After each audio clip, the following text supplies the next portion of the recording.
Hello ಎಲ್ಲರಿಗೂ ನಮಸ್ಕಾರ. ನಾನು ಇವತ್ತಿನ ವಿಡಿಯೋದಲ್ಲಿ ಮನೆಯಲ್ಲಿ ಬತ್ತಿ ಮಾಡೋದು ಹೇಗೆ ಅನ್ನೋದನ್ನು ಈ ವಿಡಿಯೋದ ಮೂಲಕ ನಾನು ನಿಮಗೆ ತಿಳಿಸಿಕೊಡ್ತೀನಿ.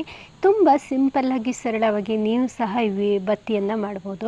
ಮನೆಯಲ್ಲಿ ಏನಾದರೂ ಸಣ್ಣ ಮಟ್ಟದ ಒಂದು ಬಂಡವಾಳ ಹಾಕಿ ಬಿಸ್ನೆಸ್ ಉದ್ಯೋಗ ಮಾಡ್ತೀವಿ ಅಂತಂದರೆ ಈ ವಿಡಿಯೋನ ನೀವು ಸ್ಕಿಪ್ ಮಾಡದೆ ಕೊನೆವರೆಗೆ ನೋಡಿ.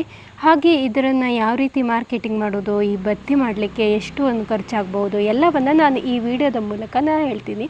ವಿಡಿಯೋನ ಸ್ಕಿಪ್ ಮಾಡದೆ ಪೂರ್ತಿಯಾಗಿ ನೋಡಿ.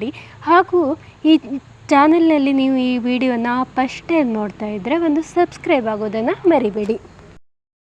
ಯಾರೆಲ್ಲ ಬತ್ತಿಯನ್ನು ಮಾಡಬೇಕು ಅಂತ ಅಂದ್ಕೊಂಡಿದ್ದಾರೋ ಅವರಿಗೆ ನೋಡಿ ಈ ರೀತಿಯಾಗಿ ಬತ್ತಿಯನ್ನು ತಗೋಬೇಕಾಗತ್ತೆ. ಸಾಮಾನ್ಯವಾಗಿ ಎಲ್ಲ ಅಂಗಡಿಗಳಲ್ಲಿ ಸಿಗತ್ತೆ.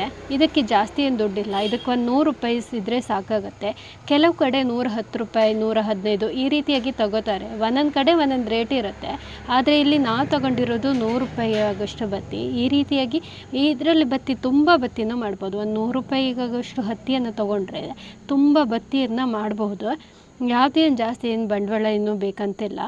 ಆಮೇಲೆ ಇದಕ್ಕೆ ಏನು ಬೇಕಾಗುತ್ತೆ ಅಂತ ಹೇಳಿದರೆ ಒಂದು ವಿಭೂತಿ ಬತ್ತಿ ಉಂಡೆ ಬರುತ್ತಲ್ಲ, ಇದಕ್ಕೇನು ಜಾಸ್ತಿ ರೇಟ್ ಏನೂ ಇರೋದಿಲ್ಲ. ಅಂದರೆ 5 ರೂಪಾಯಿ ಇರುತ್ತೆ, 10 ರೂಪಾಯಿ ಈ ರೀತಿಯಾಗಿ ಇರುತ್ತೆ. ಇದು ಚಿಕ್ಕ ಉಂಡೆ, ಇದಕ್ಕೆ ಒಂದು 5 ರೂಪಾಯಿ ಇರುತ್ತೆ. ಕೆಲವು ಕಡೆ ದೊಡ್ಡ ಉಂಡೆ 10 ರೂಪಾಯಿ 15 ರೂಪಾಯಿ ತೀರ ದೊಡ್ಡ ಉಂಡೆ ಈ ರೀತಿಯೆಲ್ಲ ಇರುತ್ತೆ. ನಿಮಗೀಗ ಚಿಕ್ಕದು ನಿಮ್ಗೆ ಯಾವ್ದು ರೀತಿ ಕಂಫರ್ಟ್ ಆಗುತ್ತೆ ನೋಡಿ ಆ ರೀತಿಯಾಗಿ ಒಂದು ವಿಭೂತಿ ಉಂಡೆಯನ್ನು ತಗೋಬೇಕಾಗತ್ತೆ.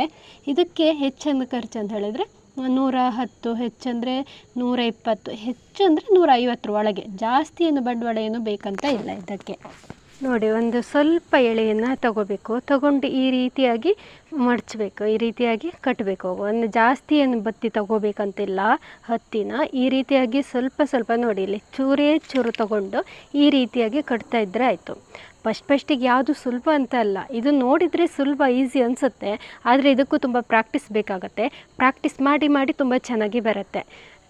ಇನ್ನು ಕೆಲವು ಮೆಥಡು ಸಹ ಇದೆ. ಅದನ್ನು ನಾನು ಮುಂದಿನ ವೀಡಿಯೋದಲ್ಲಿ ನಾನು ನಿಮ್ಗೆ ಹೇಳಿಕೊಡ್ತೀನಿ. ಇದು ನೋಡಿ, ಇದು ತುಂಬ ಸಿಂಪಲ್ಲಾಗಿ ಈ ಇದನ್ನು ಬತ್ತಿನ ಮಾಡ್ಬೋದು. ಇಲ್ಲಿ ನೋಡಿ ಈ ರೀತಿಯಾಗಿ ವಿಭೂತಿ ಇರುತ್ತೆ. ವಿಭೂತಿನ ಸ್ವಲ್ಪ ಕೈಗೆ ತಾಗಿಸ್ಕೋಬೇಕಾಗತ್ತೆ. ಬರೀಯಾಗಿ ಕೈಯಲ್ಲೇ ಮಾಡೋದ್ರಿಂದ, ಬರೀ ವಿಭೂತಿಯನ್ನು ತಾಗಿಸದೆ ಬರೀ ಕೈಯಲ್ಲೇ ಹೀಗೆ ಮಾಡೋದ್ರಿಂದ ಅದು ಸ್ವಲ್ಪ ಜಾರುವ ಸಂಭವ ಇರುತ್ತೆ. ಹಾಗಾಗಿ ಸ್ವಲ್ಪ ವಿಭೂತಿ ಇದೆಯಲ್ಲ, ವಿಭೂತಿ ಪುಡಿ, ಅದನ್ನು ಕೈಗೆ ಹೀಗೆ ತಾಗಿಸಿ ಸ್ವಲ್ಪವಾಗಿ ಹತ್ತಿಯನ್ನು ತೆಗೆದುಕೊಂಡು ಈ ರೀತಿಯಾಗಿ ಮಾಡ್ತಾ ಇರಬೇಕಾಗತ್ತೆ. ತುಂಬ ಪ್ರಾಕ್ಟೀಸ್ ಸ್ವಲ್ಪ ಬೇಕಾಗುತ್ತೆ. ಯಾವುದೇ ಆಗಿ ಯಾವ ಕೆಲಸವಾಗಲಿ ಫಸ್ಟಿಗೆ ನಾವು ಮಾಡ್ತೀವಿ ಅಂತ ಹೇಳಿದ್ರೆ ಅದು ನೀಟಾಗಿ ಬರಲ್ಲ. ಇದನ್ನು ಸ್ವಲ್ಪ ಪ್ರಾಕ್ಟೀಸ್ ಮಾಡಿ ಆಮೇಲೆ ತುಂಬ ನೀಟಾಗಿ ಬರುತ್ತೆ. ಈ ರೀತಿ